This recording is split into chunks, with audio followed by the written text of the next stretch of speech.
நம்மளோட பஞ்சு மாதிரி இருக்கிற ரவா இட்லி.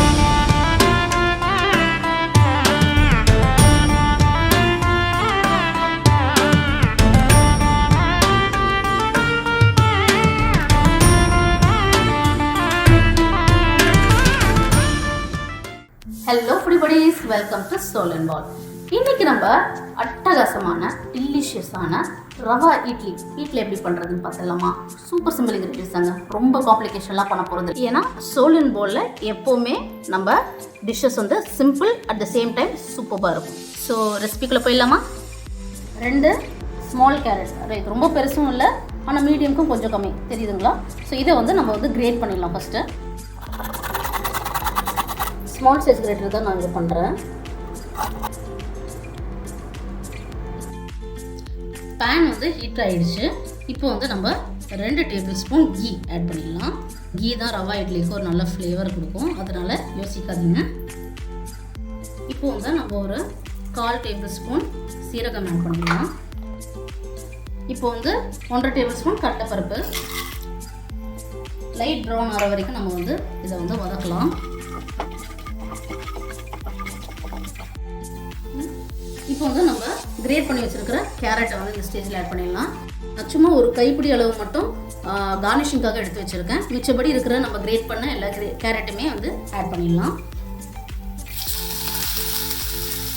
ஒரு 1 மினிட் வதக்கினாலே போதும், ரொம்பலாம் நம்ம வதக்கிட்டு இருக்க தேவையில்லை.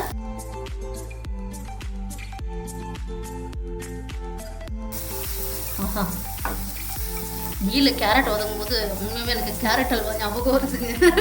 ரவா இட்லி பார்த்தீங்கன்னா எப்போவுமே ஒரு லைட் எல்லோ கலரில் இருக்கும். ஸோ நம்ம இங்கே மஞ்சள் ஆட் பண்ணிடலாம். அடுத்ததாக வந்து சால்ட்டு, இந்த ரவாக்கு எல்லாம் சேர்ந்த மாதிரி நம்ம வந்து 1.5 டேபிள் ஸ்பூன் சால்ட் ஆட் பண்ணிடலாம். அப் டு 2 டேபிள் ஸ்பூனே நீங்கள் ஆட் பண்ணிக்கோங்க. அதுக்கும் மேலே வந்து தேவைப்படுதுன்னா நீங்கள் வந்து டேஸ்ட் பார்த்து ஆட் பண்ணிக்கலாம். அடுத்ததாக வந்து ஒரு சின்ன பிஞ்ச் பெருங்காயப்பொடி.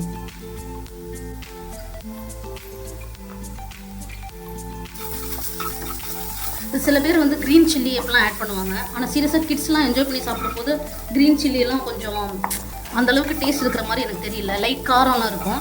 இது வந்து இப்படியே வந்து சூப்பராக தான் இருக்கும். ரொம்ப கம்மி இன்க்ரீடியன்ஸில் சிம்பிள் எட் வந்து ரொம்ப ஃப்ளேவர்ஃபுல்லாக தான் நம்ம இங்கே பண்ண போகிறோம். இந்த ஸ்டேஜில் வந்து நம்ம ஸ்டவ்வை ஸ்விட்ச் ஆஃப் பண்ணிடலாம். இங்கே வந்து நான் 1.5 கப் ரவா எடுத்திருக்கேன், இதை ஆட் பண்ணிடலாம். இது ஆல்ரெடி டபுள் ரோஸ்ட்ன்றனால நம்ம அதிக நேரம் இதை ரோஸ்ட் பண்ண தேவையில்லை. அதனால தான் ஸ்டவ்வை ஸ்விட்ச் ஆஃப் பண்ணிவிட்டு நான் இந்த மாதிரி வந்து கிளறி விடுறேன். இப்படி பண்ணும்போது அந்த கீ, நம்ம ஆட் பண்ணியிருக்கிற இந்த ஸ்பைசஸ், இந்த கேரட், இதோட ஃப்ளேவர் எல்லாம் இதில் இறங்கும். அட் த சேம் டைம் ஓவராக ரோஸ்ட் பண்ணிட்டோம்னால இது ரொம்ப டக்குன்னு ப்ரௌன் ஆகிடும். ஏன்னா நான் சொன்ன மாதிரி இது ஆல்ரெடி டபுள் ரோஸ்டட்.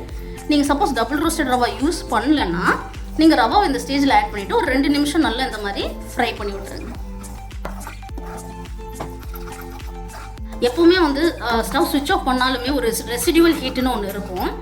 இந்த மாதிரி ஒரு சில டிஷ்ஷஸ்க்கு வந்து இந்த ரெசிடியூவல் ஹீட்டுவே வந்து போதுமானது.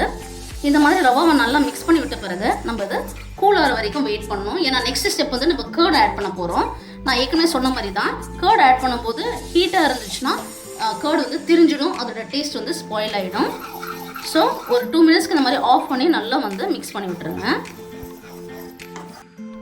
இப்போ கப் மெஷர்மெண்ட் வந்து இங்கே நான் 1.5 கப்புன்னு சொல்லியிருக்கேன், பட் என்ன கப்புன்றதையும் நான் சொல்லிடுறேன். இது வந்து 250 ml கப். இப்போ வந்து இந்த ரவாலாம் கூல் ஆகிடுச்சு, இது ஒரு பவுலுக்கு ட்ரான்ஸ்ஃபர் பண்ணுறேன். இந்த மிக்சரில் இப்போ 1/2 கப் தயிர் ஆட் பண்ண போகிறோம்.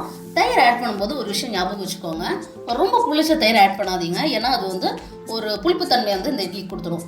சட்டிலான ஒரு தயிர் செட் பண்ணிவிட்டு 1 or 2 டேஸில் இருக்கிற மாதிரி தயிரை வந்து ஆட் பண்ணிங்கன்னா சூப்பராக இருக்கும் டேஸ்ட்.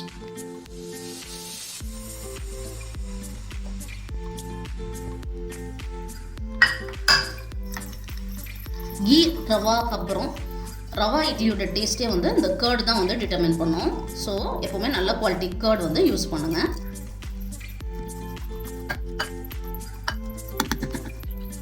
நறுக்கி வச்சிருக்கிற கொரியண்டர் லீவ்ஸையும் இந்த ஸ்டேஜில் ஆட் பண்ணிடலாம்.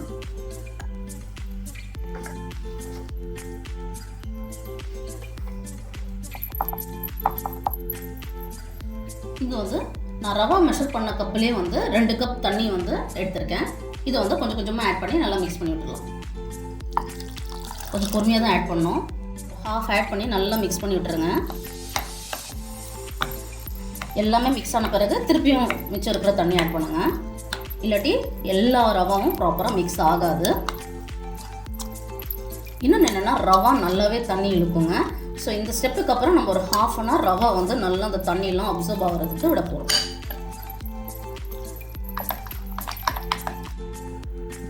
ரவா இட்லிக்கு எப்போவுமே வந்து கீ வச்சு அந்த இட்லி பாத்திரத்தை நல்லா க்ரீஸ் பண்ணிடலாம்.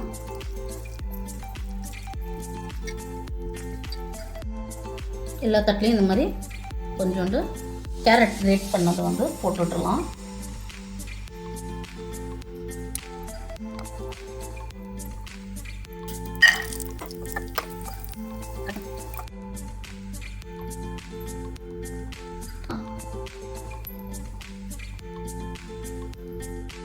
லாஸ்ட் ஸ்டெப் ரவா இட்லி வந்து நம்ம இட்லி ட்ரேயில் ஊற்றுறதுக்கு முன்னாடி பார்த்தீங்கன்னா நான் வந்து இங்கே ஃப்ரூட் சால்ட், அதாவது ஈனோ சால்ட் வந்து இங்கே நான் யூஸ் பண்ணுறேன். இது என்ன பண்ணோன்னா வந்து நம்ம நார்மலாக இருக்கிற இட்லி வந்து ஃபர்மெண்ட் ஆகி நம்மளுக்கு அந்த மாதிரி ஒரு கன்சிஸ்டன்சி வருது, ஃப்ளஃபியாக ஸ்பாஞ்சியாக நல்லா வந்து சாஃப்டாக வருது. அதே வந்து நம்ம ரவாவில் பண்ணும்போது நம்ம அந்த மாதிரி ஃபர்மெண்டேஷன் ப்ராசஸ்லாம் விடுறதில்ல, கரெக்டுங்களா? நம்ம இன்ஸ்டண்ட்டாக பண்ணுறோம். ஸோ அந்த ப்ராசஸை வந்து கிக் ஸ்டார்ட் பண்ணுறதுக்கு நம்ம இந்த ஃப்ரூட் சால்ட், அதாவது ஈனோ ஆட் பண்ணுவோம். இது அதிகமாக ஆட் பண்ண தேவை கிடையாது. பாருங்கள், 1/4 டீஸ்பூன் தான் வந்து இந்த அளவு. இதில் வந்து நான் இதை கொட்டி ஆட் பண்ணிடுறேன். ஒன்று ஞாபகம் வச்சுக்கோங்க, இதை ஆட் பண்ண உடனே நம்ம வந்து இட்லி போர் பண்ணி சுட ஆரம்பிச்சிடணும். இதை ஆட் பண்ணி ரொம்ப நேரம் வச்சுக்கக்கூடாது. ஸோ இதை ஆட் பண்ணி ஒரு 10 டைம்ஸ் வந்து ஸ்டிர் பண்ணி விட்டதும் நம்ம வந்து இட்லி பாத்திரத்தில் வந்து இதை வந்து போர் பண்ணி வச்சிடலாம். ஓகேங்களா? ஸோ ஆட் பண்ணுறேன். இப்போ பாருங்கள், உங்களுக்கு கன்சிஸ்டன்சிலேயே வந்து டிஃப்ரென்ஸ் தெரிஞ்சிடும். அண்ட் இது ஓவராக ஆட் பண்ணிடாதீங்க. ஏன்னா வந்து ஓவராக ஆட் பண்ணிட்டீங்கன்னா ஒரு மாதிரி ஒரு டேஸ்ட் வரும்.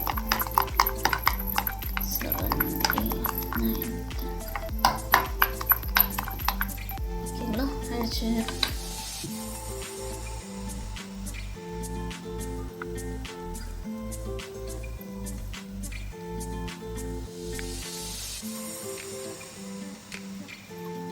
நான் 1/2 கப் ரவாவில் இதை பண்ணியிருக்கேன். எனக்கு 12 இட்லி வருதுங்க.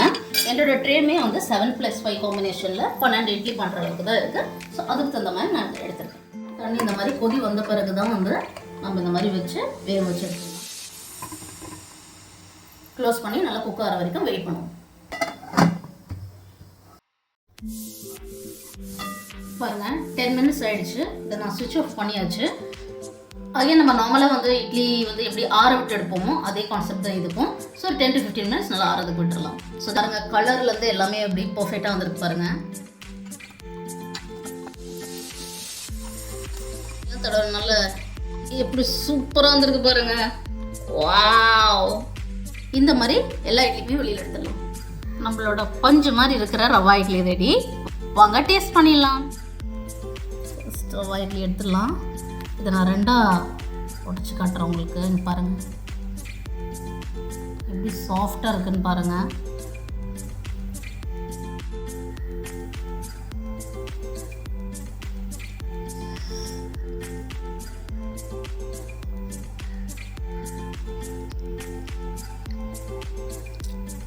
அவுட் டு த வேர்ல்டுன்னு சொல்லுவாங்க இல்லையா, இது கண்டிப்பாக நான் சொல்லுவேங்க. ட்ரை பண்ணி பாருங்கள். சூப்பர் சிம்பிள், ஆனால் அட்டகாசமான ரெசிபி. கண்டிப்பாக உங்களுக்கு பிடிக்கும்.